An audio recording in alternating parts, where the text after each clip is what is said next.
ওই যাক মুরিদ যা বলছে, হুজুর গরিব মানুষ, অভাবে আছি, এমন কিছু আমল দেন যে আমলে আমার অভাব ছিল যাবে। তখন বলে, অভাব তো তোর যাবে না রে, তুই এক কাম কর, জিন হাজির করা শিখ, যা জিন হাজির করবি, যা চাবি তাই পাবি। ওই পীরের কথা মতো জিন হাজির করছে। জিন আসে কয়, ওস্তাদ কি চান? কেমন ভাঙ্গা গাড়ি চাঙ্গা করে দে, ভাঙ্গা বাড়ি চাঙ্গা করে দে, দিয়ে দিচ্ছে। জিন বলে, ওস্তাদ আর কি চান? বলে, আমার অনেক টাকা পয়সা লাগবে, টাকা পয়সা দে, টাকা পয়সা এনে দিচ্ছে। জিন বলে, ওস্তাদ আর কি চান? বলে, আমার ভালো ভালো খাওয়া লাগবে, এনে দে, এনে দিছে। জিন বলে, ওস্তাদ আর কি চান? কয়, আমার তোর চাওয়ান নাই। কয়, হাজির করছেন, এখন তাড়ান। তোকে আমি তো হাজির করবার পারি রে, তাড়াবার পারি না। তাড়াবার না পারলে কাজ দেন, কাজ ছাড়া আমি বেকার থাকবো না। তো এখন মুরিদ চিন্তা করে, আমার তো কোনো কাম নাই, পীরের কাছে যাই। পীর বলতেছে, দৌড়াস কেন? বলে, জিন খালি কাজ চাই হুজুর, আমার কোনো কাজ নাই। বলে, তোর নাই, আমার আছে তো। কোথায়? কই যে আসতেছে। জিন কয়, পীরের কাছে আসলে আপনি কাজ দে। তখন পীর বলতেছে, আমার মুরিদের কাজ নাই তো, তুই যা ওই কুত্তের বেঁকা না সোজা কর, যা। তো জিন যায়, টানে সোজা হয়, ছাড়া দিলি বেঁকা হয়, টানে সোজা হয়, ছাড়া দিলি বেঁকা হয়। জিন কয়, আচ্ছা কাম দিছে রে, এইটা তো জীবনেও শেষ হবি না। এই ছেলে পেলে হচ্ছে কুত্তের নেজের মতন বেঁকা, এরকম সোজা করার ওয়াজ নাই। একটা ওয়াজই আছে, সেটা হলো অনুনাজ্জিলু মিনাল কুরআনি মা হুয়া শিফাউ ওয়া রাহমাতুল লিল মুমিনিন। একটাই ওষুধ, তার নাম হলো কোরআন। এই কোরআনের আইন যেদিন চালু হবে, কোরআনের সমাজ যেদিন বাংলার জমিনে চলবে, এই ছেলেগুলা ফেরেশতার চাইতেও ভালো হয়ে যাবে। জোরে করে কথা ঠিক কিনা? কিন্তু বর্তমানে যে আইন চলতেছে, এই আইনে তো কাম হচ্ছে না। আমার রফিক ভাই যতই বলুক, কাম হচ্ছে না। জোরে কোন কথা ঠিক কিনা? কারণ এই আইন সব জায়গায় প্রয়োগ হচ্ছে না। জালেমগুলা সিনা টান করে ঘুরতেছে, আর আলেমগুলা জেলখানার মধ্যে পচতেছে। জোরে কোন কথা ঠিক কিনা? এই আইন পরিমনের মতন বিশ্ব ব্যবসাকে জামিন দেয়, আর আলেমগুলাকে জেলের গেট থেকে আবার জেলখানার ঢুকায়। জোরে কোন কথা ঠিক কিনা? এই যুবকগুলো আসলে ভালো হতো। শুধু কোরআনের ওয়াজ দিয়ে তো মানুষকে ভালো করা যাবে না, কোরআনের সমাজ লাগবে। জোরে কোন কথা ঠিক কিনা? আমি আপনাদের সামনে আলোচনা করব এমন একটা বিষয়, প্রেক্ষাপটকে সামনে নিয়ে। সে আলোচনাটা আমি করব না, আলোচনা করবেন হযরত ওমর। আর যে জায়গায় আলোচনা করবেন, জায়গাটা হলো মসজিদে নববী। আর ওমর ফারুকের সামনে বসে যারা ওয়াজ শুনবেন, তারা সকলেই হচ্ছেন আল্লাহর নবীর সাহাবী। এখানে তিনটা কথা বললাম, জোরে কোন কয়টা? এক নম্বর হলো বক্তা, দুই নম্বর হলো জায়গা, তিন নম্বর হলো শ্রোতা। আপনার বলেন তো, জায়গার দাম আছে না নাই? এই ইমাম বাড়িতে গান বাজনা যদি হয়, মাইক ভালো চলে, গান বাজনা হলে ভালো চলে, আগে ভালো চলতো, গান বাজনা হলে চলে না। আর কোরআনের মাহফিল হলে মাশাআল্লাহ, এই জন্য ইমাম বাড়ি। ইমাম ইমাম বোঝেন তো আপনারা? সুবহানাল্লাহ। আসলে বাসারি গ্রাম নাকি ইউনানের নাম, তো ইমাম বাড়ি হলো কেন? ও আচ্ছা আচ্ছা, ভালো, কিন্তু ইমাম কিন্তু খুব ভালো নাম। ইমাম আরবি শব্দ, এর বাংলা অর্থ হলো নেতা। বাংলা অর্থ কি? আমাদের বাংলাদেশে নেতার দাম বেশি না ইমামের দাম বেশি? হ্যাঁ, বোঝে না। ইমামের দাম বেশি না নেতার দাম বেশি? যে তিনটার মাথায় পাগড়ি দেওয়া হলো, এরা কি হবে? কথা কন না কেন? ইমাম হবে, কিন্তু নেতা হওয়ার পারবে না। পারবে? ইমাম হবে। একটু মনোযোগ দিয়ে কথাগুলো শুনবেন। যে জায়গায় আলোচনা হবে, জায়গাটা হলো মসজিদে নববী। যেই মসজিদ নবীর পাশে আল্লাহর নবী ঘুমায় আছে। আল্লাহর নবী ঘুম পাড়তেছে না মরে আছে? আপনাদের নবীর উম্মত হিসাবে কি ধারণা, নবী মরে আছে না ঘুমায় আছে? তাহলে আমার সঙ্গে সকলে বলেন, ইসলামের আলো জ্বলায়া দিয়া নবী ঘুমায়া আসেন সোনার মদিনায়। যেই মসজিদে 1 রাকাত নামাজ পড়লে আল্লাহ 50,000 রাকাত নামাজের সওয়াব দেয়, তাহলে জায়গা হিসাবে মসজিদ নববী কেমন জায়গা? আর যারা ওয়াজ শুনবে তারা হলো শ্রোতারা হলো সকলেই নবীর সাহাবী। আপনারা বলেন তো সাহাবীরা কেমন মানুষ? যাদের সম্পর্কে আল্লাহ কোরআনে বলেছেন রাদিয়াল্লাহু আনহুম ওয়া রাদু আন যালিকা লিমান খাশিয়া রাব্বাহ।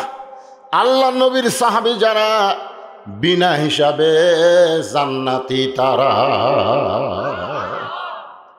এখন বক্তা হিসেবে হযরত ওমর কেমন ভালো আল্লাহ তাআলা যে কোরআনের ওয়াজ শুনবেন, এই কোরআনের 22টা আয়াত, জোরে বলেন কয়টা আয়াত?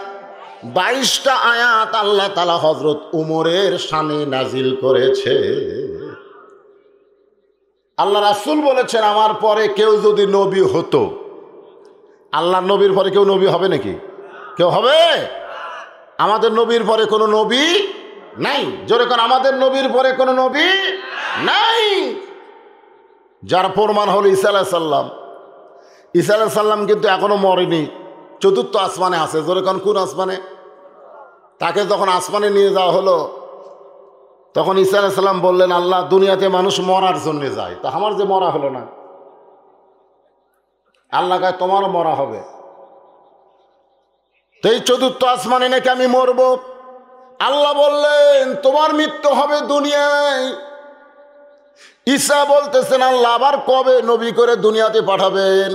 আল্লাহ বললেন, মা কানা মুহাম্মাদুন আবা আহাদিম মির রিজালিকুম ওয়ালাকির রাসূলুল্লাহি ওয়া খাতামান নাবিয়্যিন। আল্লাহু আকবার।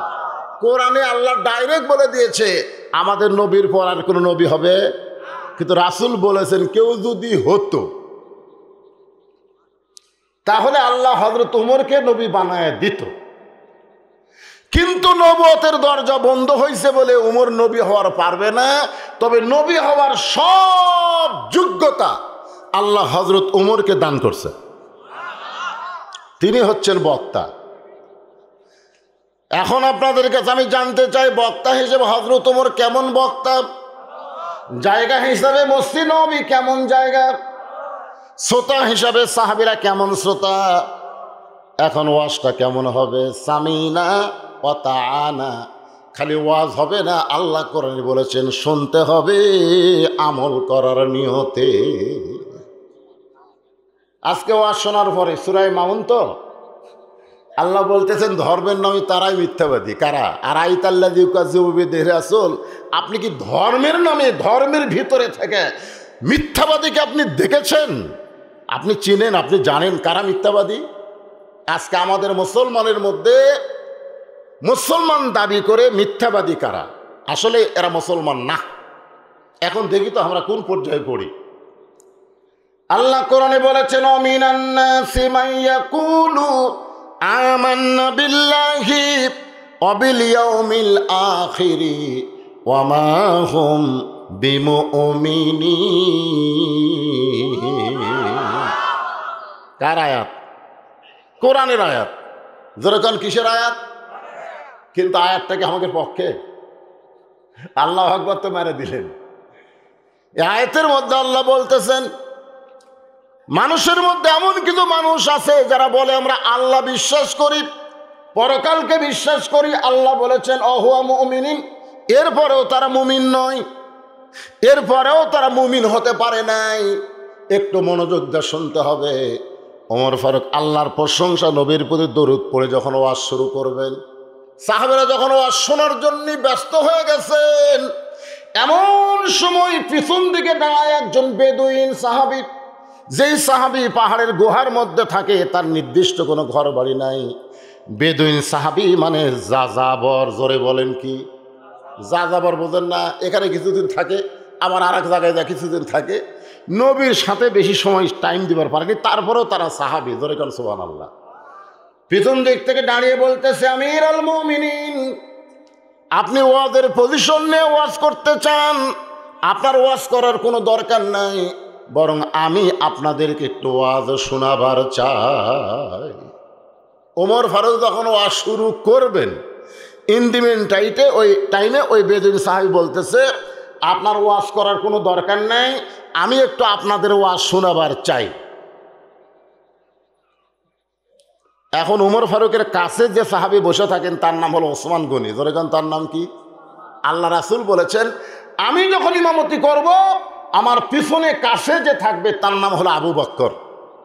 আবু বকর যখন ইমামতি করবে, আবু বকরের কাছে যে থাকবে তার নাম হলো উমর। ধরে যান, তার নাম কি? উমর যখন ইমামতি করবে, উমর বরাবর কাছে যে থাকবে তার নাম হলো ওসমান। ওসমান যখন মসজিদের ইমাম হবে, ওসমান বরাবর কাছে যে থাকবে তার নাম হলো হযরত আলী। হযরত আলী যখন ইমাম হবে, আলী বরাবর। এই কথা বলে নবী চুপ হয়ে গেলেন।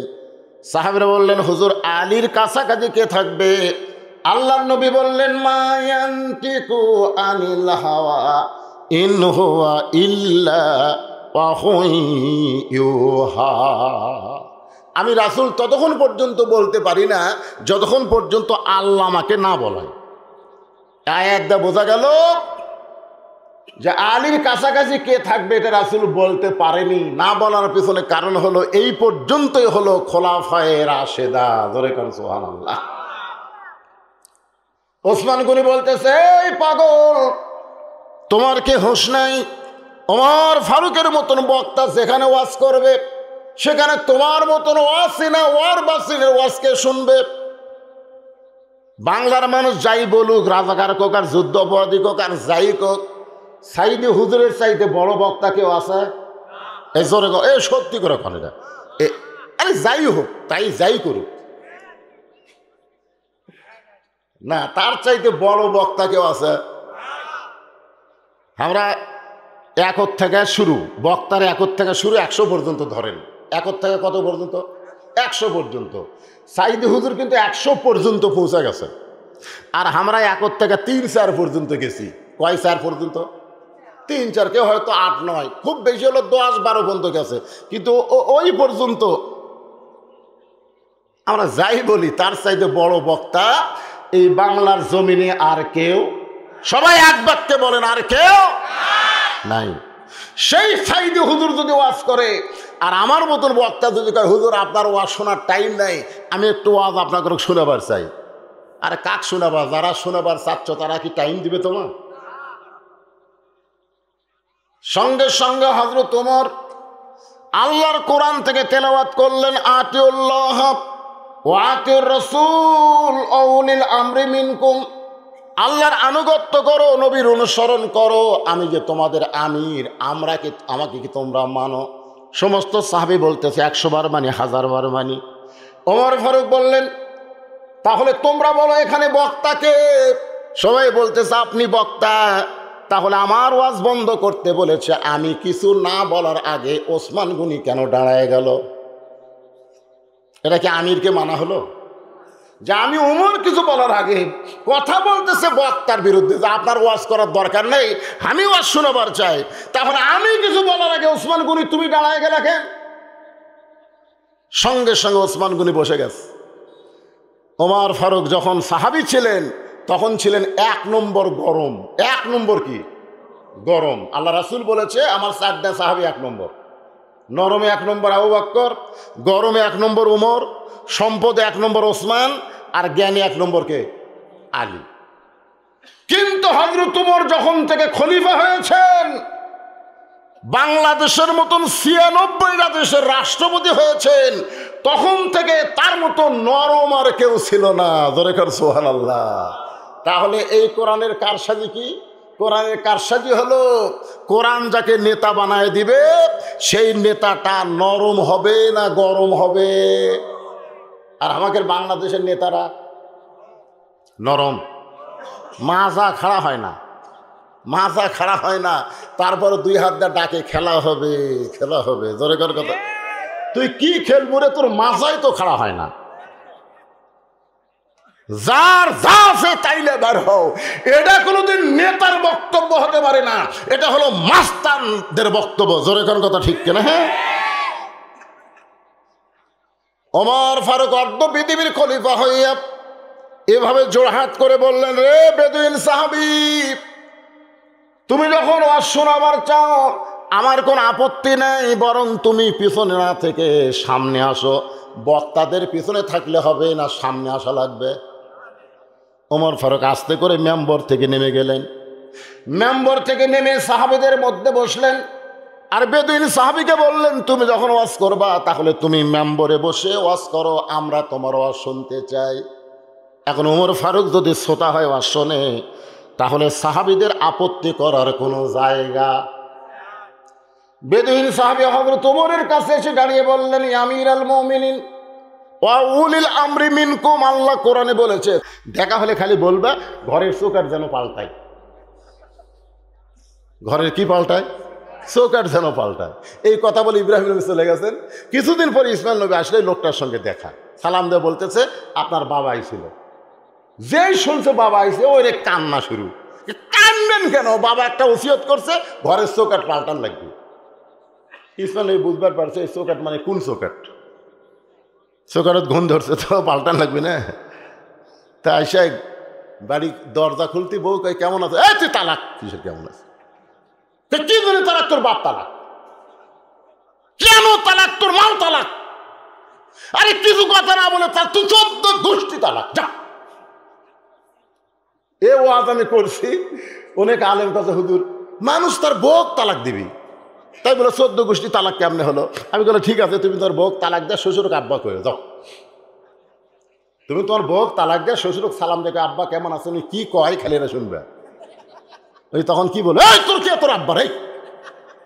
আমার মেয়ে যতদিন তোর বউ ছিল ততদিন আমি তোর শ্বশুর ছিলাম। আমার মেয়ে যখন তোর বউ নাই, আমিও তোর শ্বশুর নাই।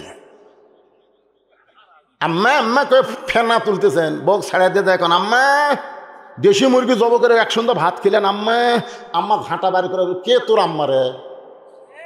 আমার মেয়ে তালাক দাও মানে আমাকেও তালাক দাও। তার মানে কি বোঝা গেল? বউ তালাক দিলে তার 14 গোষ্ঠী তালাক হয়ে গেল। জোরে কোনো কথা ঠিক না? তালাক মানে কি? সম্পর্ক ছিন্ন করা। একটা মাত্র বাবা কলিজার মধ্যে রাখতে হবে। আমরা অনেকে ভণ্ড পীরের মুরিদ, তারা বলে আমার দয়াল বাবার দরবারেতে কেউ ফিরে না খালি হাতে। ওহ আহ, ওহ আহ। আর আমাদের একটা বক্তাও তো আছে, ওর বাপের কোনো হিসাব নাই। শালি বাবা, কেল্লা বাবা, দয়াল বাবা, খালি বাবা আর বাবা। তাহলে বাবা কয়জন? সেই বাবার জায়গায় দুনিয়ার কাউকে আমি ঢুকাবার পারবো না। ওই বাবা ছাড়া আমি খাইও না, বাবা ছাড়া আমি ঘুমাই না। সঙ্গে সঙ্গে হযরত ওমর ওই বাচ্চাকে কান্দে তুললেন। সুবহানাল্লাহ। অর্ধ পৃথিবীর খলিফা হযরত ওমর ওই ছোট বাচ্চাকে কান্দে করে ওই বেদুইন সাহাবীর কারাগারের দরজায় ছোট্ট বাচ্চাকে নামায় দিয়ে হযরত ওমর একটু দূরে গিয়ে দাঁড়াইছে। ওই বাচ্চাটা কারাগারের দরজায় গিয়ে বলতেছে, বাবা আপনাকে ময়না পাখির মতন খাঁচায় কে বন্ধ করেছে? বাবা বাবা সন্ধ্যার সময় বাড়িতে যান, আপনি কি জানেন না আপনি ছাড়া খাইও না, আপনি ছাড়া ঘুমায় না। আজকে আমি খাইনি বাবা, আমি ঘুমাইনি বাবা, কিন্তু আপনাকে এই খাঁচায় ময়না পাখির মতন কে বন্ধ করে রাখছে? বাবা চোখের পানি বলতেছে, কাউয়ারা কোনোদিন বন্ধ হয় না। কাউয়া, জোরে কোন কি? কাউয়া। কাওয়া পাখি বোঝেন না? কাওয়া। ময়নার কাছে বলতেছে, কে রে ময়না, তুই খাঁচার মধ্যে কে রে? ময়না বলতেছে, তুই দেখ কথা কইস না রে, তুই খালি কা কা কা কা করিস, তো তোর কথা কেউ বোঝে না, এই জন্য তোকে বন্দিও করেনি। কিন্তু আমি কথা কই রে, আমি কথা বলি দেখে আমাকে খাঁচায় বন্দি করেছে।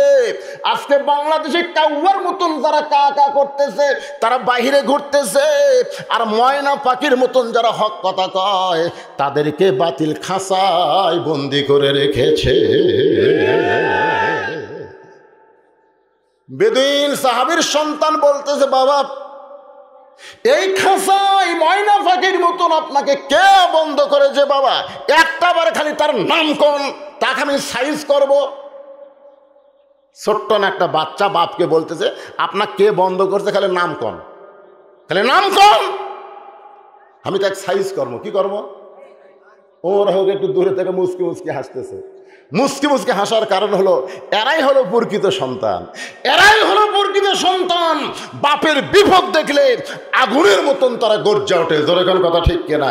এরাই হলো প্রকৃত সন্তান। আর আশা কানে কানে বলতেছে তোমার আব্বা ভালো না। বউ স্বামীর কানে কানে বলতেছে তোমার আব্বা ভালো না, বুড়া হয়েছে তো খালি ফ্যাস ফ্যাস করে। ঘরের মধ্যে থেকে পূজার বাদ্য বাজতেছে। এখন শ্বশুর বলবে আমরা মুসলমান, আমাদের ঘর থেকে পূজার বাদ্য ওঠে কেন? মানে স্টার জলসা জি বাংলা দেখতেছে।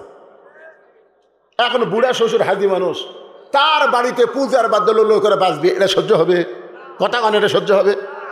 বৌমা এই পূজার বাদ্য যেন না শুনি। ওই আবার ওইটা স্বামীর কানে কানে বলতেছে তোমার বাপ বুড়া হয়ে পেঁচাল বেশি পড়ে। ওই বলতেছে কি কর্ম রে, মরেও না, মরেও না। দেখেন তো এক বাড়ির থেকে বাইর করা যায় কিনা। মন খারাপ করে রাস্তা ঘুরতেছে। একজন বলে কে ভাই মন খারাপ কেন? কই বুড়া বাপ মরে না রে, খালি চিল্লাচিল্লি করে। চিল্লা চিল্লি বন্ধ করার একটা পথ আছে। তো ভাই কি পথ? চিল্লা পেটে দাও, চিল্লা পেটে দাও, 3 চিল্লা দাও, 3 চিল্লা 120 দিন বাড়ি ঠান্ডা। আচ্ছা বুড়া বাপের কাছে কান দিচ্ছে আব্বা শোনেন, বুড়া হয়ে গেছেন আব্বা, যে কোনো সময় মরে যাবেন, আল্লাহর পথে সময় দেন। বাপ কয় কে আবার সেটা কি আবার চিল্লা বোঝেন না আব্বা? একে 3 চিল্লার টাকা দিয়েছে, বাপ 3 চিল্লার মতো চলে গেছে। রাসূল কইছে সকাল সন্ধ্যায় বাপ মার মুখের দিকে রহমতের নজর, ভালোবাসা নজর দিয়ে একবার তাকা, তোর আমল নামা একটা হজের সওয়াব হবে। জোরে করে সুবহানাল্লাহ। সেই বাপকে বাড়ির থেকে চিল্লাত পাঠাচ্ছে, চিল্লাত। আল্লাহর বান্দার একটু মনোযোগ দিয়ে শুনবেন। বাবা যদি খাঁচাই বন্দি থাকে, প্রকৃত সন্তান তো এমন কথাই বলবে। বাবা যদি কষ্টে থাকে তাহলে সন্তানদের কলিজার মধ্যে আগুন জ্বলবে। ধরে কোন কি জ্বলবে? কিন্তু আপনার বইয়ের কারণে আজকে আপনার বাবার অবস্থা কি একবার কি খেয়াল করে দেখছেন? আপনার বইয়ের কারণে আপনার বাবার অবস্থাটা কি হয়েছে? আপনি তো বইয়ের কথা মতো ওঠা বসা করতেছেন। ওমর ফারুক দূরে দাঁড়িয়ে মুস্কি মুস্কি হাসতেছে। বেদিন সাহাবী এভাবে সন্তানকে ডাকতেছে, আয় আয় আয়। কি হয়েছে? কাছে আয়, কাছিল্লাসকে তুই নাম শুনে সাইজ করব। যে আমাকে কারাগারে বন্দি করছে তার নাম হলো হযরত উমর। তিনি হচ্ছেন আমাদের খলিফা, আমিরুল মুমিনিন হযরত উমর। জোরে কোন সুবহানাল্লাহ। যে নামটা শুনেছে সঙ্গে সঙ্গে ছোট্ট বাচ্চা জেলখানার দরজায় বসে কান্না শুরু করেছে। বাপ বলে নাম শুনে কান্দিস কেন? বলে বাবা এই মানুষটাকে নিয়ে তো আপনি বহু গল্প আমারে শোনাইছেন। ছোট বাচ্চারা যখন দুষ্টামি করে, ছোট বাচ্চারা যখন দৌড়াদৌড়ি করে, তাদেরকে শান্ত যদি করবার চান তাহলে একটা মহামানবের জীবনী শোনান লাগবে। ধরে কোন ঠিক কি না? ভাই পিছনে কি গল্প ধরলেন শোনা চান? এই মহামানব বোঝেন আপনারা? মহামানব বোঝেন না? একটা ভালো মানুষের জীবনী শোনান লাগবে।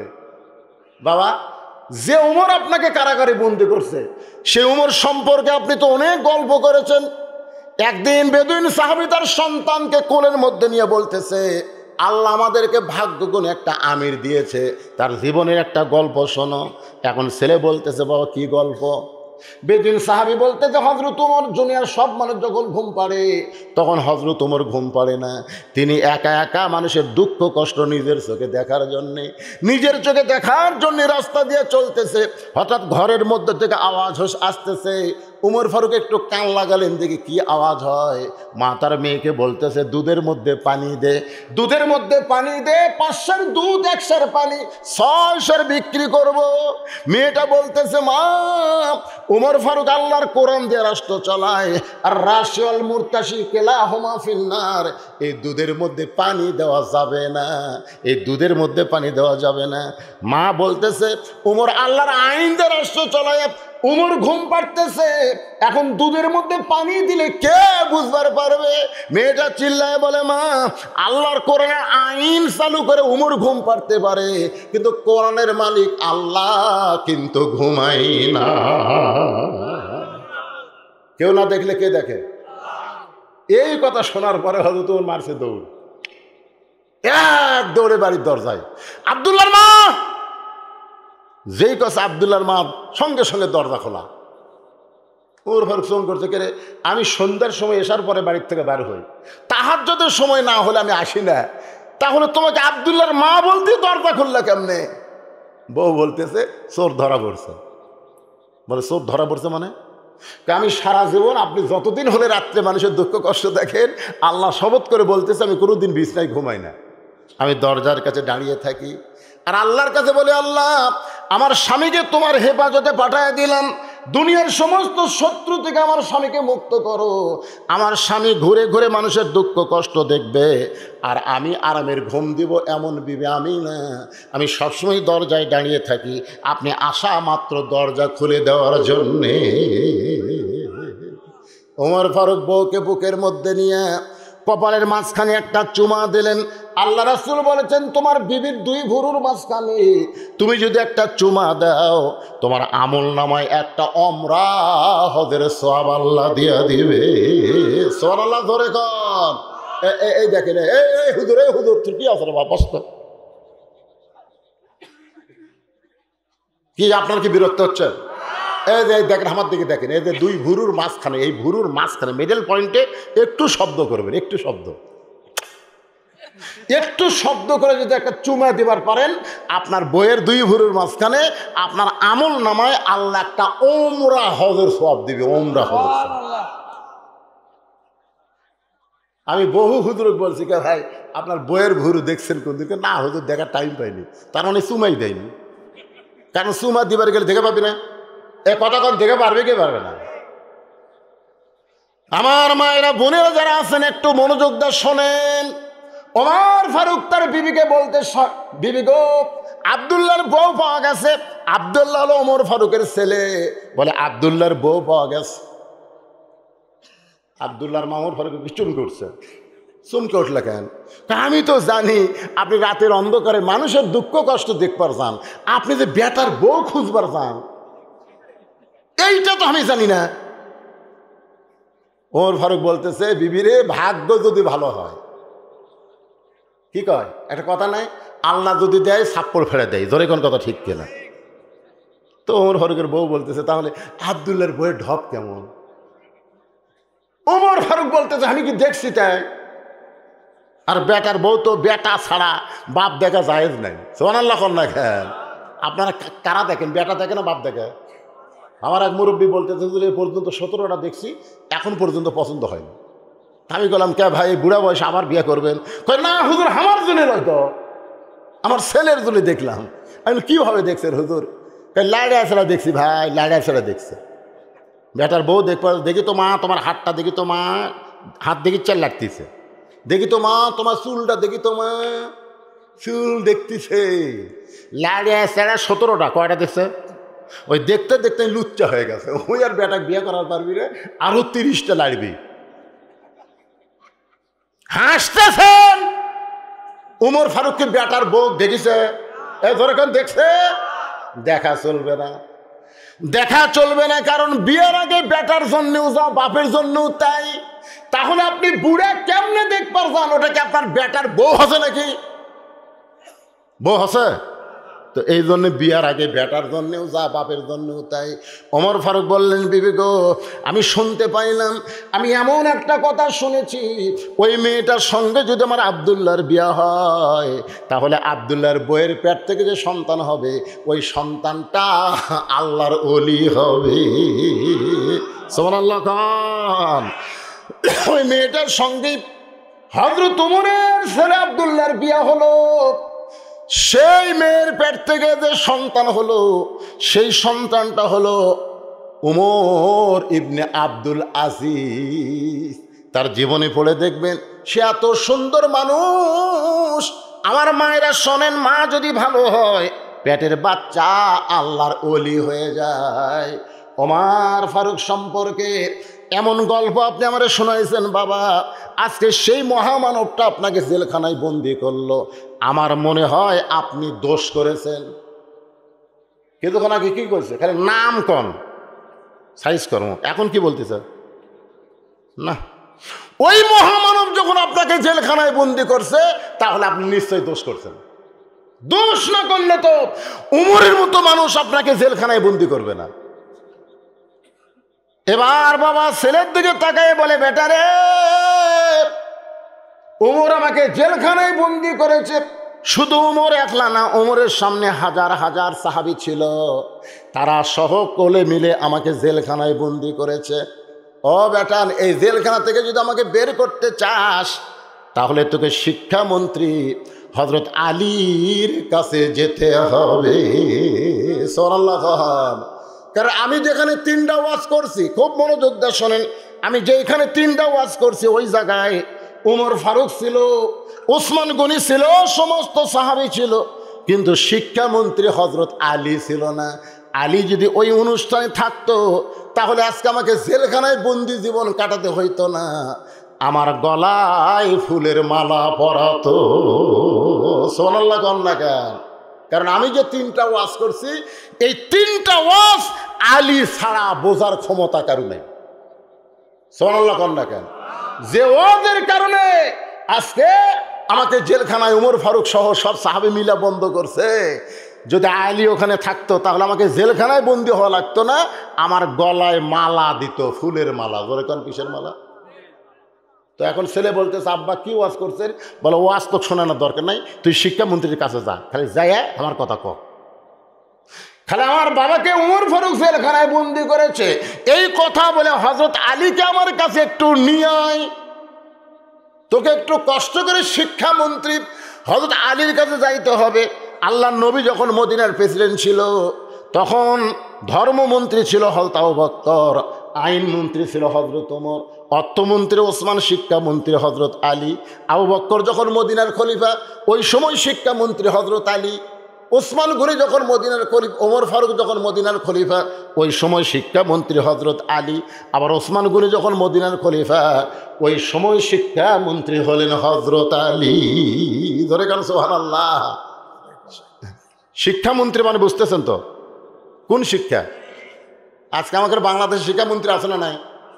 6ষ্ঠ শ্রেণীতে ডারউইনের বিবর্তন বা ঢুকে পারছিল, খালি আমাদের মতন আলেমেরা বাধা দেওয়ার কারণে ঢুকে পারলো না। যে মানুষের পূর্বপুরুষ নাকি বান্দর। মানুষের পূর্বপুরুষ কি?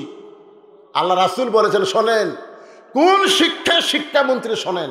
রাসূল বলেছেন, খায়রুকুম মান তাআল্লামাল কুরআনা ওয়া আল্লামাহ।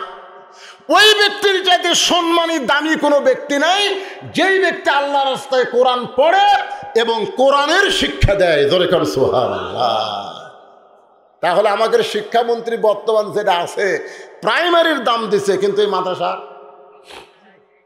কথা কয় না। কেন দেয়নি কন্ত?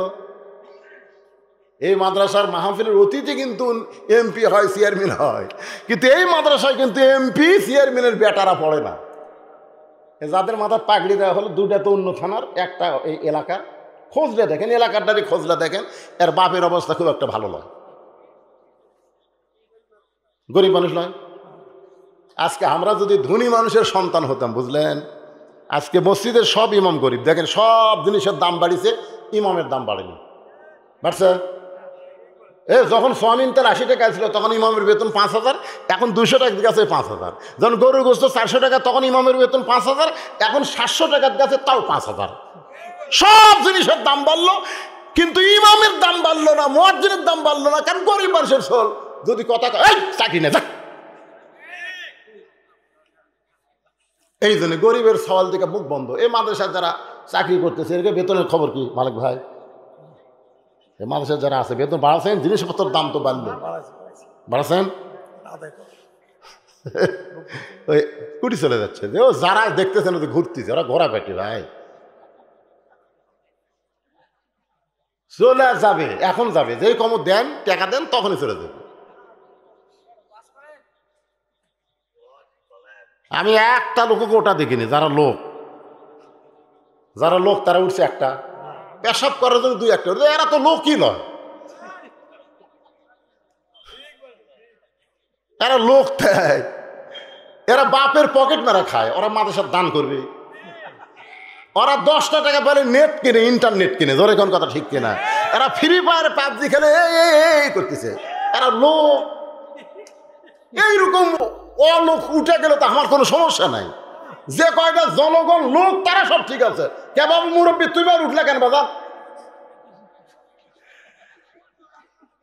শোনেন, অত্যন্ত গুরুত্বপূর্ণ বিষয়। যদি আমাকে জেলখানা থেকে বার করবার চাও তাহলে শিক্ষামন্ত্রী হযরত আলীর কাছে যাও। কার কাছে? এখন বলতেছে বাবা শিক্ষামন্ত্রী হযরত আলীর বাড়ি কোন জায়গায়? বাড়িটার সদর দপ্তরে কি আমি ঢুকতে পারবো? যদি প্রোটোকল মেনটেন করতে হয় একটা এমপির কাছে গেলে চামচা করে খাজনা দিয়ে যাওয়া লাগে। জোরে কোন কথা ঠিক কিনা? তাহলে শিক্ষামন্ত্রী মানে কতটুকু জায়গার শিক্ষামন্ত্রী? বাংলাদেশের মতন ৯৬টা দেশের শিক্ষামন্ত্রী। এইদিকে যা, এইদিকে গেলে পাবি যা। বাপের কথা মতো ছোট্ট বাচ্চা হযরত আলীর বাড়ির দরজায় গিয়া দেখে দুইটা যুবক দাঁড়িয়ে আছে। দুইজন দাঁড়িয়ে আছে, একজনের নাম হাসান আর একজনের নাম হইল হোসাইন। ছোট্ট বাচ্চা বলতেছে আপনারা কে গো, আপনাদের নাম কি? বলে আমাদের নাম হলো হাসান হোসাইন। তাহলে এটাই তো শিক্ষামন্ত্রীর বাড়ি। আমি একটু শিক্ষামন্ত্রীর কাছে এসেছি। এই কথা শোনার সঙ্গে সঙ্গে হযরত আলী ঘর থেকে বের হয়ে বললেন বাবা তুমি ছোট্ট মানুষ, তোমার শিক্ষামন্ত্রীর দরকার কি? বলে আমার দরকার না, আমার বাবার দরকার। আমার বাবাকে হযরত ওমর জেলখানায় বন্দি করেছে 3টা ওয়াজ করার কারণে। এখন কি ওয়াজ আমার বাবা করলো আর তাকে জেলখানায় বন্দি করলো? আপনি নাকি ওই অনুষ্ঠানে ছিলেন না। আপনি যদি থাকতেন তাহলে জেলখানায় বন্দি করতো না, আমার বাবার গলায় ফুলের মালা পরায়া দিত। এখন কষ্ট করে আপনাকে আমার বাবার কাছে জেলখানায় যাওয়া লাগবে। হযরত আলী শিক্ষামন্ত্রী ওই ছেলের হাত ধরে জেলখানার দরজায় বেদিন সাহাবীকে লক্ষ্য করে বলে কি ওয়াজ করেছো ভাই? বলে 1 নম্বর ওয়াজ হলো ইন্নী উহিব্বুল ফিতনা, আমি ফিতনাকে মহব্বত করি। 2 নম্বর ওয়াজ হলো আশহাদু মা লাম আরা, আমি না দেখা জিনিসের সাক্ষী মারি। আমার 3 নম্বর ওয়াজ হলো ইকরাহুল হক, আমি হককে পছন্দ করি না। সঙ্গে সঙ্গে হযরত আলী আল্লাহু আকবার, আল্লাহু আকবার, এত সুন্দর দামি ওয়াজ করার পরেও তোমাকে জেলখানায় বন্দি করেছে, কোনো চিন্তা করো না, আমি আলী তোমাকে জেলখানা থেকে বের করব ইনশাআল্লাহ। ওমর সহ সব সাহাবী মিলে জেলখানায় বন্দি করলো, আর হযরত আলী তাকে জেলখানা থেকে বের করবে ইনশাআল্লাহ। এটা কি দিয়ে? তর্ক দিয়ে না, যুক্তি দিয়ে না, কোরআন দিয়ে। সেই কোরআন যে কোরআন কাছে থাকলে সব সমস্যার সমাধান দিতে পারে আল কোরআন। আজকে সেই কোরআনের মাদ্রাসা, কোরআনের মাহফিল। ভাই সুলতান মাহমুদ গজনবীর সুলতান রাস্তা দিয়ে প্রধানমন্ত্রী নিয়ে যাচ্ছেন। প্রধানমন্ত্রী বলতেছে জাহাপনা আমার বিদ্যা বুদ্ধি না থাকলে আপনি আমাকে এই পদ দিতেন। তখন সুলতান মাহমুদ বলতেছে এই তোর এতই যখন বুদ্ধি প্রধানমন্ত্রী, ওই পুকুরের মধ্যে কয় গিলাস পানি হবে ক? প্রধানমন্ত্রী কয় এটা একটা প্রশ্ন হলো, পুকুরের পানি কোনোদিন গিলাস দামা হওয়া যায়? এমন সময় সুলতান মাহমুদ দেখে ছোট্ট একটা মাদ্রাসার বাচ্চা এরকম কোরআন সে বুকের মধ্যে নিয়ে খুব জোরে জোরে যাচ্ছে। ডাক দিচ্ছে আসসালামু আলাইকুম, আমার মাদ্রাসা যাওয়া লাগবে, দেরি হয়ে যাচ্ছে। বলে আচ্ছা দেরি হোক, ওই পুকুরে কয় গিলাস পানি একটু বলতে পারবা? ওই কোরআনে সুমাদে বলতেছে এটা একটা প্রশ্ন হলো। প্রধানমন্ত্রীকে এই ফুসকে এই প্রশ্ন বুঝেছিস? ওই পুকুরে কয় গিলাস পানি হবে দুনিয়ার কে বলতে পারবে রে? ছোট্ট বাচ্চা বলতেছে কোরআনের জ্ঞান যাদের মধ্যে আছে তারা বলবার পারবে। গিলাসটা যদি পুকুরের সমান হয় তাহলে 1 গিলাস, আর অর্ধেক হলে 2 গিলাস, 4 ভাগের 1 ভাগ হলে 4 গিলাস। এখন গিলাস কত বড় হবে? 1 গিলাস বানান।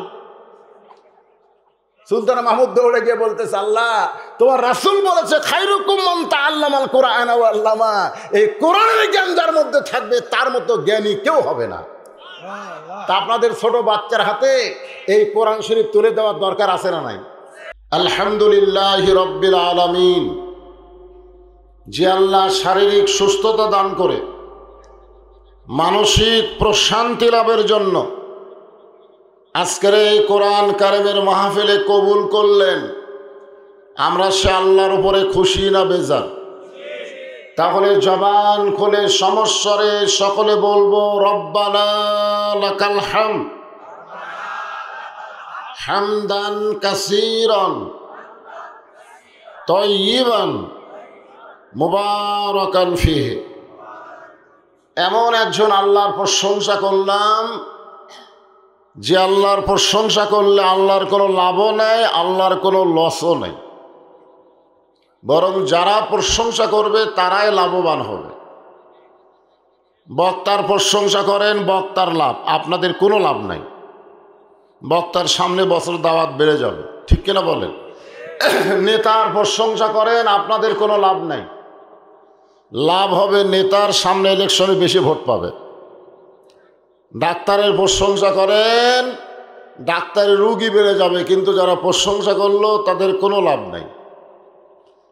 আমরা এই দুনিয়াতে আল্লাহ ছাড়া যারই প্রশংসা করি তারই লাভ, কিন্তু যারা প্রশংসা করে তাদের কোনো লাভ নাই। কেবলমাত্র আল্লাহর প্রশংসা করলে, আল্লাহর নবী বলেছেন তামলাউল মিজান, আল্লাহ মিজানের পাল্লাটা নেকি দিয়ে পরিপূর্ণ করে দেয়। এই যে সুবহানাল্লাহ বললেন ইমাম বাড়ির মাহফিলে, আর আল্লাহ গাছ লাগাইলো জান্নাতের বাগানে। আমরা কবে জান্নাত পাবো তার আগে আল্লাহ গাছ লাগালো। কার জন্যে? যারা সুবহানাল্লাহ বলল তাদের জন্যে। বিশ্বাস করা লাগবে তো। বিশ্বাস করলে সুবহানাল্লাহ মুখে আসবে, আর বিশ্বাস না করলে কত বড় গাছ, ইউক্যালিপটাসের গাছ, মেহগনি, এমন একটা গাছ যে গাছের ছায়া অতিক্রম করতে তেজস্বী ঘোড়া খুব দৌড়ায়, এই ঘোড়ার লাগবে 500 বছর। হয়তো বলবেন হুজুর এত বড় গাছ লাগাবে কেন? আল্লাহ রাসূল বলেছেন সর্বশেষে যেই ব্যক্তিটা জান্নাতে যাবে এই দুনিয়ার চাইতে 9 গুণ বড় সেই জান্নাত হবে। সর্বশেষে যে ব্যক্তি যাবে তাকে আল্লাহ দুনিয়ার চাইতে কয় গুণ? 9 গুণ বড় জান্নাত দেবে। তো এত বড় জান্নাত মরুভূমির মতন থাকা লাভ কি? এই জন্য গাছের দরকার আছে না নাই? বর্তমান সরকারের ঘোষণা গাছ লাগান, পরিবেশ বাঁচান। তো গাছ লাগানোর কথা সরকারও বলতেছে। হ্যাঁ, ওয়ালা তাশতাহি আনফুসুকুম, সে গাছটা এমন গাছ হবে আপনি যে ফল কামনা করবেন সেই ফলই ধরবে। জোরে করে সুবহানাল্লাহ। তাহলে কয়বার সুবহানাল্লাহ করলেন? যতবার বলবেন ততবার একটা করে গাছ লাগাবে। কোনো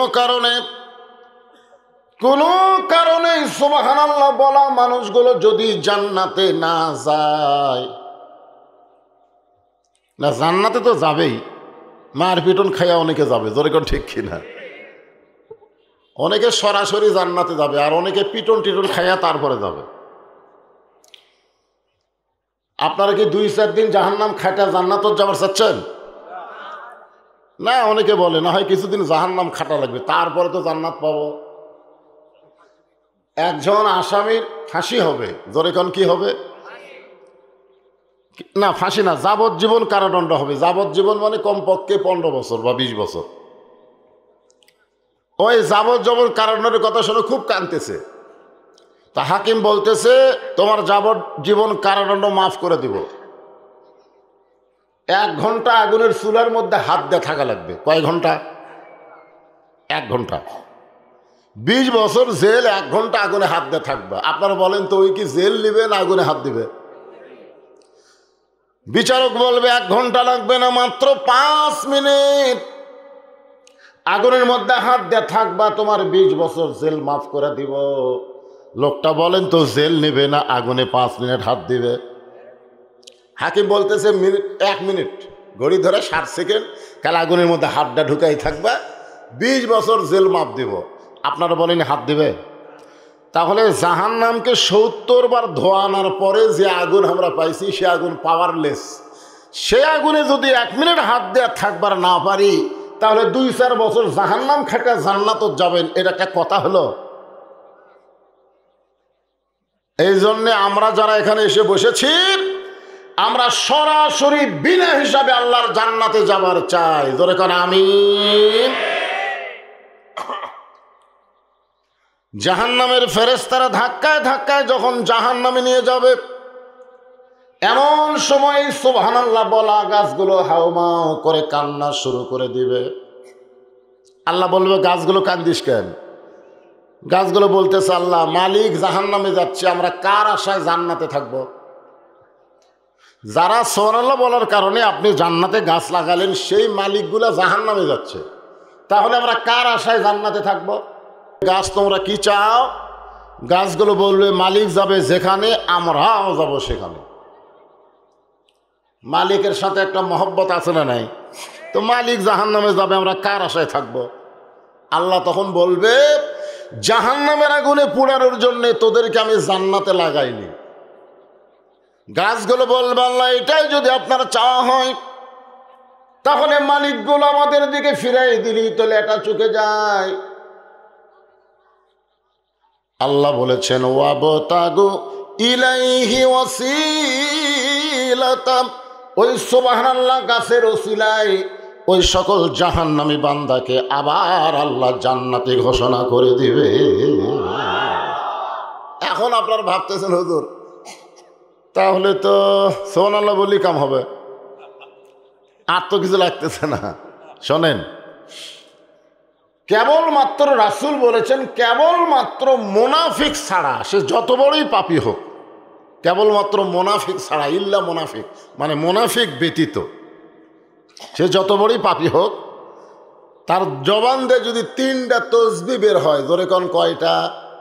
রহ রহ, ঝাঁকিত পড়ে না, বক্তার কথাই না, আপন ইচ্ছায় 3টা তসবিহ বের হয়, রাসূল বলেছেন সে যত বড়ই পাপী হোক, সে মুনাফিক হবে না, আর মরার আগে সে বেগুনা মাসুম হয়ে মারা যাবে। আল্লাহ যেভাবেই হোক তারকে মাফ করে দিবেন। কয়টা তসবিহ? হ্যাঁ, খুব খেয়াল করেন। 1 নম্বর হলো আল্লাহু আকবার, 1 নম্বর কি? 2 নম্বর হলো আলহামদুলিল্লাহ, আর 3 নম্বর হলো সুবহানাল্লাহ। তাহলে কয়টা হলো? তবে 2টাতে শয়তান বেজার হয় না। কেউ যদি সারা জীবন সুবহানাল্লাহ আলহামদুলিল্লাহ সুবহানাল্লাহ আলহামদুলিল্লাহ সুবহানাল্লাহ আলহামদুলিল্লাহ বলে, শয়তান বেজার হয় না। কিন্তু আল্লাহু আকবার বললে শয়তান খুব বেজার। এত বেজার হয়, রাসূল বলেছেন যত জোরে আল্লাহু আকবার বলবা তত জোরে শয়তান পালায় যাবে। পালানোর সময় তার পিছন দিক দিয়ে বাতাস বাড়াবে। জোরে কোন কি বাড়াবে? তাহলে কি জোরে বলাবে চিন্তা করেন, বাতাস বোঝেন না? হ্যাঁ, সুবহানাল্লাহ আলহামদুলিল্লাহ। আর একটা কি? লিল্লাহি তাকবীর। আপনারা কেমনে বুঝলেন যে আপনারা জাহান্নামে যাবেন? আপনারা কি কেউ মনে করতেছেন যে জাহান্নামে যাবেন, এরকম মনে করতেছেন? আমি কিন্তু হিসাব নিকাশ করে কথা বলি, কারণ আমি হিসাব করে দেখলাম যে মাত্র সাহাবের আগে হাদিসটা শোনেন। আল্লাহ রাসূল বললেন, ইয়া রাসূলুল্লাহ 60টা জাহান্নাম কত বড়? কয়টা জাহান্নাম? এখন কয়টা? আল্লাহ রাসূল বলেন 60টা জাহান্নাম যদি কোনো একটা জান্নাতের মধ্যে ফেলা দেওয়া হয়, তাহলে অনুবীক্ষণ যন্ত্র দিয়ে খোঁজা লাগবে জাহান্নামগুলা গেল কোথায়। এখন চিন্তা করেন, জান্নাতের তুলনায় জাহান্নাম বড় না ছোট? খালি ছোট, যে খুঁজেই পাওয়া যাবে না যে জাহান্নামগুলা কুড়িয়ে গেল। এই 60টা জাহান্নামের জন্য ইহুদি, বৌদ্ধ, খ্রিস্টান, হিন্দু, ওয়ামাইয়াবতাগি গায়রাল ইসলাম দীনান ফালাই ইউকবালা মিনহু। আল্লাহ বলেছেন ইসলাম ছাড়া অন্য কোনো ধর্ম কেউ যদি গ্রহণ করে সেইটা কবুল করা হবে না। এই আয়াতটা কি বুঝালেন? জান্নাত কারা পাবে?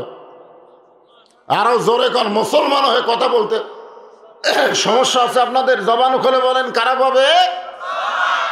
বর্তমান হিসাবে বলেন। বর্তমান হিসাবে গোটা পৃথিবীতে ধরেন 700 কোটি মানুষ। 700 কোটি। কত কোটি? তার মধ্যে 550 কোটি হলো বেঈমান। ইহুদি, বৌদ্ধ, খ্রিস্টান, হিন্দু এরা হলো 550 কোটি। কত কোটি? আর মুসলমান মাত্র 150 কোটি। মাত্র 150 কোটি মুসলমানের জন্য 8টা জান্নাত। জোরে কোন কয় জান্নাত? কত বড় বড়! তাহলে 150 কোটির জন্য 8টা জান্নাত, তাও আবার বিশাল বড়। আর 500 কোটির জন্য 7টা জাহান্নাম, তাও আবার খুব ছোট। তা আপনারা কি খবর চাচ্ছেন যে ওর কক বাদ দেওয়ার হামাকর আল্লাহ জাহান্নাম দিবে? এক একটা জাহান্নামী মানুষের চেহারা এত বড় হবে, তার গায়ের চামড়া 22 গজ মোটা হবে, গায়ের চামড়া মোটা হবে 22 গজ। জোরে কোন কয় গজ? তাহলে এক একজন কত বড় বড় হবে।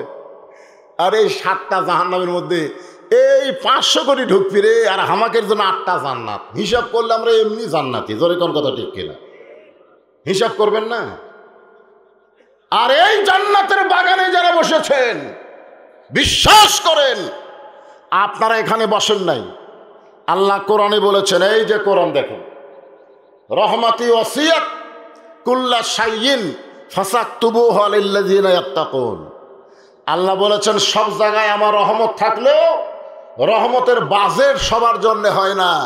লিল্লাযিনা ইয়াত্তাকুন, যাদের কলিজার মধ্যে আল্লাহর ভয়, তাদের জন্যই শুধু রহমতের বাজেট হয়। আজকে যাদের কলিজায় আল্লাহর একটু ভয় আছে, তারা বাড়িতে না থেকে, মেলার মধ্যে না থেকে, জিলাপির প্যাঁচের মধ্যে না থেকে এই জান্নাতের বাগানে এসেছে। জোরে কোন ঠিক কিনা? তো জান্নাতের বাগানে যারা বসেছে এরা আবার জাহান্নামত যাবে? এই হিসাবে আমার সামনে যারা বসেছেন, আমি বলবো আমরা কি? সবাই বলবেন জান্নাতি। বলতে পারবেন না? আমরা কি? আরো জোরে জোরসে বলুন। ফেরেশতা আল্লাহকে বলতেছে, আল্লাহ এরা যে জান্নাতি জান্নাতি বলতেছে, এরা কি জান্নাত দেখছে? আল্লাহ কয় না রে, এরা দেখেনি। তো না দেখে সেই জান্নাতে পাওয়ার জন্য মিছিল করতেছে। আল্লাহ কয় আল্লাযীনা ইউমিনুনা বিল গায়ব, না দেখা জান্নাতকে বিশ্বাস করে যারা জান্নাতি জান্নাতি মিছিল করলো, আমি আল্লাহ তাদেরকে ফাদখুলি ফি ইবাদি ওয়াদখুলি জান্নাতি ঘোষণা করে দিলাম। খুশি না বেজার? মাশাআল্লাহ। এই জান্নাতি মানুষদের সামনে আজকে আমি এমন একটা আলোচনা করব, কোরআনের আয়াত আপনাদের শোনাইছি, সূরা মাউন। জোরে কার নাম কি? আরাআইতাল্লাযী ইউকাযযিবু বিদ্দীন ফাযালিকাল্লাযী ইয়াদুল ইয়াতীম ওয়ালা ইয়াহুদ্দু আলা তুআমিল মিসকিন ফাওয়াইলুল লিল মুসাল্লিন আল্লাযীনা হুম আন সালাতিহিম সাহুন আল্লাযীনা হুম ওয়া ইয়ামনাউনাল মাউন। আল্লাহু আকবার। জিকির করেন লা ইলাহা ইল্লাল্লাহ, লা ইলাহা ইল্লাল্লাহ, লা ইলাহা ইল্লাল্লাহ, লা ইলাহা ইল্লাল্লাহু মুহাম্মাদুর রাসূলুল্লাহ সাল্লাল্লাহু আলাইহি সাল্লাম। হযরত আলী ছোট বাচ্চাকে সঙ্গে করে ওমর ফারুকের দরবারে, এই ছোট বাচ্চাকে সঙ্গে করে ওমর ফারুকের দরবারে, ছোট বাচ্চা তাকায় দেখে মেম্বরে যে মানুষটা বসে আছে, সুবহানাল্লাহ কোন, এক দৌড়ে গিয়া ওমর ফারুকের কপালে একটা চুমা খায়, ওমর ফারুকের গালে মুখে চুমা খায়। আলী চিন্তায় পড়ে গেল, যেই মানুষটা তার বাবাকে কারাগারে বন্দি করেছে আর তার কপালে এই বাচ্চা চুমা খায়। চুমা খাওয়ার পরে বলতেছে, আপনি তো সেই মানুষ, রাতের বেলা আমাকে কান্দে করে বাবার কারাগারের দরজা পর্যন্ত এনে দিয়েছেন। আপনি তো সেই মানুষ, আমার বাবার দরদ নিয়ে আমার কাছে খাবার নিয়ে গেছিলেন। আপনি তো সেই মানুষ। জোরে কোন সুবহানাল্লাহ। কিন্তু এটাই যে হযরত ওমর, তা তো আর জানে না। ওমর জানলে কি আর কান্দে উঠতো? জোরে কোন কান্দে উঠতো মহামানব। আপনি তো সেই মানুষ। হযরত আলী বলতেছে, বাজান, যেই মানুষটার কপালে গালে তুমি চুমা খাও, এই মানুষটি হলেন হযরত ওমর। ওমর ফারুক বলতেছেন, আলী ভাই, এই ছোট বাচ্চাকে সঙ্গে করে আমার কাছে আসার কারণ কি? আপনি ডাকলেই তো আমি আপনার কাছে যাইতাম, কারণ আপনি হলেন শিক্ষামন্ত্রী। আল্লাহ নবীর পরে সমস্ত সাহাবী যাকে জ্ঞানী হিসাবে সম্মান করে তিনি হলেন হযরত আলী। ধরে কারণ সুবহানাল্লাহ। আলী বলতেছেন যে এই বাচ্চার বাপকে আপনি কারাগার থেকে বের করে দেন, মুক্ত করে দেন। ওমর ফারুক বলতেছে, আলী ভাই, এমন 3টা খারাপ ওয়াজ করছে, আমরা তো খালি বন্দি করছে, আপনি তো শুনলে, আমি শুনছি তো, এর চাইতে ভালো ওয়াজ আর পৃথিবীতে নাই। ওমর ফারুক বলে, আলী, 1 নম্বর ওয়াজ হচ্ছে ইন্নী উহিব্বুল ফিতনা, আমি ফিতনাকে মহব্বত করি। যে ফিতনা সম্পর্কে রাসূল বলেছেন, আল ফিতনা তো আসাদ্দু মিনাল কতল, আল ফিতনা তো আসাদ্দু মিনাল জিনা, ফিতনা হলো কতল জিনার চাইতেও মারাত্মক গুনাহ। আর এই ছেলের বাবা ওয়াজ করেছে আমি ফিতনাকে মহব্বত করি। মুসলমান কোনোদিন ফিতনাকে মহব্বত করতে পারে না। আলী বলতেছে, আপনি কি আল্লাহর কোরআন পড়েন নাই? কোরআনে আল্লাহ বলেছেন, ইন্নামা আমওয়ালুকুম ওয়া আওলাদুকুম ফিতনা, নিশ্চয় সম্পদ আর সন্তান তোমাদের ফিতনা, বিপদের কারণ। এরপরে দুনিয়ার সমস্ত মানুষ সম্পদ আর সন্তানকে মহব্বত করে। করে কি করে না? আপনাকে সকলের পকেটে টাকা আছে না নাই? যখন আছে না নাই, ব্যাগ যখন গেল তখন টাকা সম্পদের মহব্বতে আপনারা কিন্তু মাদ্রাসা জান্নাতের ব্যাংকে টাকা দেওয়া, তা আপনারা দিলেন না। আপনি যে টাকাটা ব্যাগত দিলেন না, এই টাকা কিন্তু বাংলাদেশের কোনো ব্যাংকে জমা হচ্ছে না, এই টাকা জমা হচ্ছে আল্লাহর জান্নাতের ব্যাংকে আপনার নামে। ধরে কোন সুবহানাল্লাহ। অথচ টাকার মহব্বতে আমরা 10 টাকা বের করছি, সাইড করছি, 100 টাকা 500 টাকা সাইড করে থিয়ে 10 টাকা আমরা দিয়ে দিছি। কিসের মহব্বত? এই যে আল্লাহ বলতেছে, ইন্নামা আমওয়ালুকুম, তোমাদের ধনসমূহ, ওয়া আওলাদুকুম, তোমাদের সন্তানসমূহ ফিতনা, বিপদ, তারপরেও তোমরা মহব্বত করবা।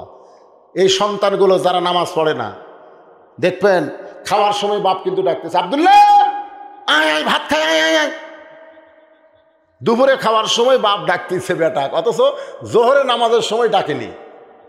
নামাজের সময় তো ডাকে না, আব্দুল্লাহ আয় মসজিদে যাই, মসজিদে যাওয়ার সময় ডাকেনি, খাওয়ার সময় ডাকতেছে। তাহলে যে সন্তানকে বাপ নামাজের সময় ডাকে না, খাওয়ার সময় ডাকে, ওই কি রহমত না বিপদ? কথা কয় না, রহমত না বিপদ? বিপদ মানে ফিতনা। তাহলে ফিতনাকে মহব্বত করে। এই কারণে লোকটা বলেছে আমি ফিতনাকে মহব্বত করি। ওমর ফারুক বলতেছে, আলী ভাই, আমরা বুঝবার পারি নাই 2 নম্বর ওয়াজ করেছে, আশহাদু মালাম আরা, আমি না দেখা জিনিসের সাক্ষী মারি। না দেখে কি কোনোদিন সাক্ষী দেওয়া যায়? আলী বলতেছে, আপনিও দিয়েছেন, আমিও দিছি, দুনিয়ার সমস্ত মুসলমান না দেখা সাক্ষী দেয়। ওমর ফারুক বলে, না দেখে আমরা কি সাক্ষী দিলাম? আলী বলতেছেন, আশহাদু আল্লাহ ইলাহা ইল্লাল্লাহু ওয়াহদাহু লা শারীকা লা, আমরা যে আল্লাহকে কোনোদিন দেখি নাই, সে আল্লাহ একক, তার কোনো শরীক নেই, তার কোনো অংশীদার নাই। আমরা না দেখে আশহাদু মানে আমি সাক্ষী দেই। জোরে কোন কথা ঠিক কি না? আপনারা বলেন তো, আমরা কি আল্লাহ দেখছি তারপরে সাক্ষী দেই কি দেই না? যখন নামাজ পড়তে আত্তাহিয়াতুর মধ্যে আশহাদু আল্লাহ ইলাহা ইল্লাল্লাহ, আশহাদু আল্লাহ, আপনারা আঙ্গুল তুলেন না, আশহাদু আল্লাহ ইলাহা, তার মানে কি এক আল্লাহর সাক্ষী দেই। ওমর ফারুক বলতেছে, আলী রে, এই ওয়াজ তো আমরা বুঝবার পারি নাই। 3 নম্বর ওয়াজ করেছে ইকরাহুল হক, আমি হককে পছন্দ করি না। অথচ আল্লাহ কোরআনে বলেছেন, ওয়াতাওয়াসাউ বিল হক, হকের কথা বলতে হবে, হক পথে চলা লাগবে। আর এই ছেলের বাবা বলেছে আমি হককে পছন্দ করি না। আলী বলতেছেন, ঠিকই তো বলেছে, কারণ দুনিয়ার কোনো মানুষ তো হক পছন্দ করে না। বলে, এইটা আবার কোন হক? আলী বলতেছেন, জাত সাকারাতুল মাউত হক, প্রত্যেকটা মানুষের জীবনে মৃত্যু হক, মৃত্যুর চাইতে সত্য কিছু নাই। এরপরে দুনিয়ার কোনো মানুষ মৃত্যুকে পছন্দ করে না।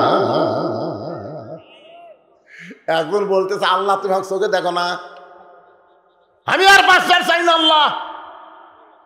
তখন আজরাইল আসে বলতেছে, ভাই তুই তো বাঁচবার চাস না, আল্লাহ বলে তো দেখবার পায় না, তা আমি আসছি। না রে ভাই, আমি আল্লাহ বলতেছি চোখে দেখে পাইছি না আল্লাহ, আমি আর বাঁচবার চাই না, 2 মন বস্তা আমি কেমনে তোনো ভাই, তা আমার এর কান্দর তুলে দিত।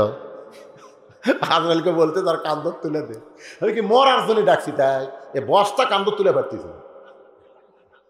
এখন স্বামীর হতে ক্যান্সার, 1 মাস পরে মরবি, বউ দেখালে কান্দিচ্ছে আর কপালত হাত মারতেছে, আরে আমার হায়াত যদি আল্লাহ তোমাকে দিত আর তোমার মৃত্যু যদি আমাকে দিত, বাঁচবার চাই না, যার স্বামী মরে যাবি তার বেঁচে লাভ কি? আল্লাহ আমার হায়াত আমার স্বামীকে দেওয়া। আল্লাহ স্বামী খালি কান দেওয়ার কয়, রে তোর মতন বউ পাওয়া হলে ভাগ করবে আবার রে, না আমি মরে বাবা, আমি বাঁচা কি করবো, আপনি বাঁচেন। একেবারে স্বামী স্ত্রী এক ঘরে ঘুমাইছে, ওই বাড়িতে একটা আইডিয়া গরু আসছিল, ধরে কোন কি গরু, আইডিয়া গরু। রাত্রে দড়ি ছিঁড়া খাবার খুঁজতেছে, কিন্তু দরজা বন্ধ, খাবার বাড়িতে নাই। একটা সিলভারের পাতিল বারান্দা, আইডিয়া পাতিলের কাছে যায় থেকে তলা চিটালালি, কিন্তু মুখ চোখ দেখা পায়, কিন্তু মুখ হাতত পায় না। চিটালালি জিবাতেও হাতত পায় না। জোর করে যখন চিটালালি খাবার গেছে, পাল্লার মধ্যে ওর চিকন ছোট শিং তো ঢুকে গেছে কান্দার মধ্যে। পাল্লার কান্দা বোঝেন না, কান্দার শিং আটকে গেছে। চিটালালি খাওয়া শেষ, কিন্তু মাথা, কিন্তু পাল্লার মাথা ছাড়ে না। আইডিয়া তো আর কিছু দেখতে পায় না, কোন ঘর যায়, গোয়াল ঘর বাদ দিয়ে স্বামী স্ত্রী যে ঘরে ঘুমাইছে এই ঘরে হো হো হো করে ঢুকছে। বউ চিল্লায় বলতেছে, বাবা আজরাইল, ওই যে ক্যান্সার রুগী বাবা। আমরা মানুষ কিন্তু 2 জন, আমি কিন্তু লই ওটা ওটা। স্বামী চিল্লায় কয়, কি আজরাইল আইছে, তোমাকে দেখা দিলাম। তুই না দিনের বেলা কইলি আমার হায়াত আল্লাহ আপনাকে দেখ, আপনার মৃত্যু আমাকে দেখ। কয় এটা মুখে বলা যায় গো, কিন্তু আসলে কেউ মরবার চাই না। জোরে কোন কথা ঠিক কি না? জাত সাকারাতুল মাউত হক, মৃত্যুর চাইতে সত্য কিছু নাই। এরপরে এই হককে আমরা কেউ পছন্দ করি না। লোকটা এই কারণেই ওই কথাটা বলেছে। সঙ্গে সঙ্গে ওর ফরক এক দৌড়ে গিয়ে 2 সাহাবীকে কারাগার থেকে বের করে বুকের মধ্যে নিয়ে বলতেছে, আলী যদি না থাকতো তাহলে আমরা সবাই হালাক হয়ে যেতাম, ধ্বংস হয়ে যেতাম। আজকের আলোচনার ভিতর দিয়ে পবিত্র কোরআনের খালি শাব্দিক অর্থ বুঝলে হবে না, এর তথ্যগত অর্থ আমাদের জানতে হবে। আল্লাহ বললেন, এরাই হলো ধর্মের নামে সবচাইতে বড় মিথ্যাবাদী। ওরাই হলো সবচাইতে বড় মিথ্যাবাদী, যারা অনাথ এতিমকে আশ্রয় দেয় না। এই যে মাদ্রাসা, এই যে এতিমখানা, গরিবের সন্তান লেখাপড়া করে, এদেরকে যারা আশ্রয় দেয় না, টাকা পকেট ভরা গোলা ভরা ধান, এরা হলো সবচাইতে বড় মিথ্যাবাদী। ওরা গরিবদের ওয়ালা ইয়াহুদ্দু তাআমিল মিসকিন, ওরা গরিবদের সামনে খাবার দেয় না। নিজে 6 তরকারি 7 তরকারিতে ভাত খায়, বাড়ির পাশে একটা গরিব 2 দিন হলে খায় নাই, অথচ ওই গরিবের দিকে ওরা খেয়াল নাই। আল্লাহ কোরআনে বলতেছেন, এরাই হলো ধর্মের নামে মিথ্যাবাদী। কারণ আল্লাহ হলো সমস্ত সম্পদের মালিক, আমরা কিন্তু সম্পদের মালিক না। আল্লাহ আমাদেরকে দিয়েছে পরীক্ষা করার জন্যে। ধরে কোন ঠিক কি না? আমি তো মালিক, তোর পকড়ত দিছি, দেখি তুই কি করিস। আমার আল্লাহ কাজ তোর লয়।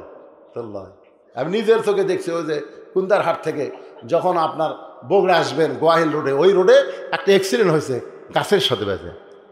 ওর দেখবার গেলাম, যাদিকে একটা লোকের সবই ভালো আছে, আঙ্গুল নাই, মানে হাতত একটা সোনার আংটি আছিল, এই আংটি খুলবার যা তোর পারেনি, আঙ্গুল কাটালে চলে গেল।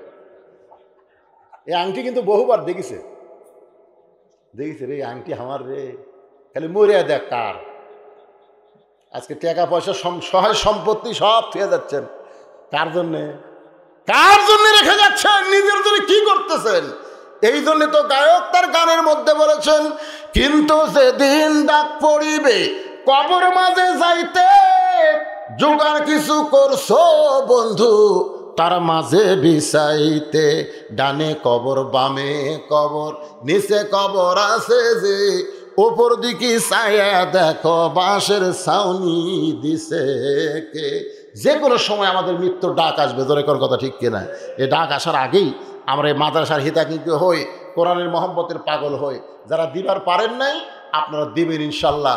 আপনাদের সন্তানগুলোকে মাদ্রাসায় দিবেন ভাই, সবাই দিবেন রে, ধনী গরিব সবাই সন্তানকে কোরআন শরীফ শিক্ষা দিবেন। আপনি মরে গেলে রব্বির হামহুমা কামা রব্বায়ানি সাগীরা বলে চোখের কোনায় সামান্য পানি যদি আনতে পারে, সন্তানের কান্না, বাবার ওই আযাবুল কবরকে আল্লাহ জান্নাতের বাগান বানায় দিবে। হ্যাঁ, নিজের সন্তান কান্দে, আমার দা ভাড়াটিয়া কাম হবে না তো। নিজের সন্তান রব্বির হামহুমা কামা রব্বায়ানি সাগীরা। সবাই আস্তাগফিরুল্লাহ পড়েন। আস্তাগফিরুল্লাহ রব্বি মিন কুল্লি জামবি ওয়া তুবু ইলাই, লা হাওলা ওয়ালা কুওয়াতা ইল্লা বিল্লাহিল আলিয়্যিল আযীম। আল্লাহুম্মা আমিন। আল্লাহুম্মা আনতাস সালাম ওয়া মিনকাস সালাম, তাবারাকতা ইয়া যাল জালালি ওয়াল ইকরাম।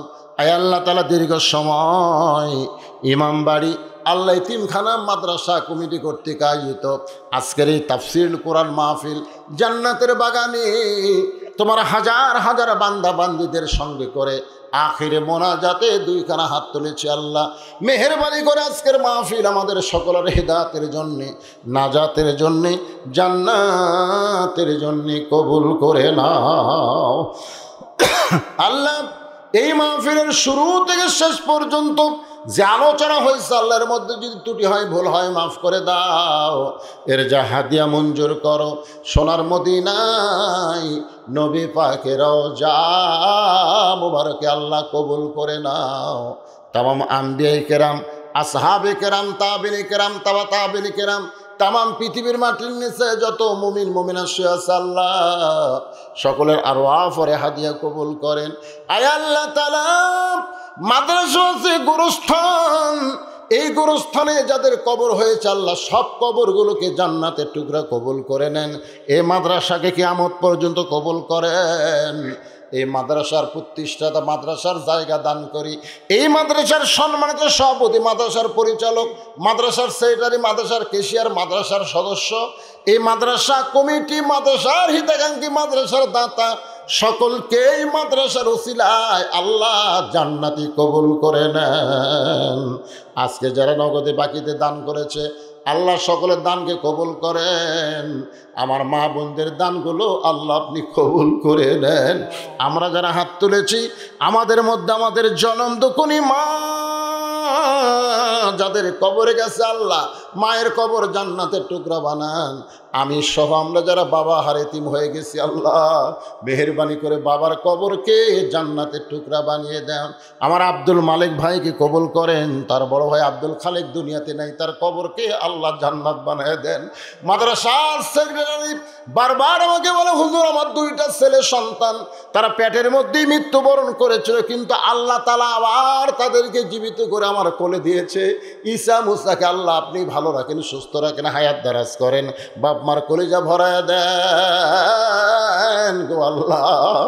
আমি গুনাহগার বলে দোয়া ফিরায় দেন না। এতগুলো মানুষের মধ্যে যার দুই কানাত পছন্দ হয় এই দুই হাতের ওসিলায় গোটা মাহফিলকে আল্লাহ আপনি কবুল করে নেন। আব্দুল মালিক ভাইয়ের ব্যবসা বাণিজ্যের মধ্যে আল্লাহ বরকত দিয়ে দেন। অনেক জায়গায় তিনি টাকা পয়সা দেন, জাকাতের টাকা দেন। আল্লাহ এরকম মানুষকে হায়াত দারাজ করেন। আল্লাহ তার বাপ মার কবরকে জান্নাতের টুকরা বানায় দেন। আল্লাহ কে কোন নিয়তে হাত তুলেছে আল্লাহ সকলের নেক নিয়ত নেক আশা কবুল করেন। আজকের মাহফিলের সম্মানিত প্রধান অতিথি আমার রফিক ভাইকে কবুল করেন, বিশেষ অতিথিদের আল্লাহ কবুল করেন, আমন্ত্রিত অতিথিদের কবুল করেন, আলেম ওলামাদের কবুল করেন, হাদিস সাহেবদের কবুল করেন, মুরব্বীদের কবুল করেন, যুবকদের কবুল করেন, পর্দার অন্তরালের মা বোনদেরকে আল্লাহ আপনি কবুল করেন, কচি কচি মাসুম বাচ্চাদের কবুল করেন, মাদ্রাসার মুহতামিম, মাদ্রাসার উস্তাদ, মাদ্রাসার তালবে ইলম জাতের মাথায় পাগড়ি দেওয়া হলো আল্লাহ সকলকেই কবুল করেন। যারা পাগড়ি পেল আল্লাহ তাদের বাপ মায়ের মাথায় আল্লাহ জান্নাতের টুপি পরায় দেন। আল্লাহ সুবহানা রাব্বিকা রাব্বিল ইজ্জাতি আম্মা ইয়াসিফুন ওয়া সালামুন আলাল মুরসালিন আলহামদুলিল্লাহি রাব্বিল আলামিন। ওয়া জাল আখিরাতি কালিমাতুন ইনদাল মাউতি লা ইলাহা ইল্লাল্লাহু মুহাম্মাদুর রাসূলুল্লাহ।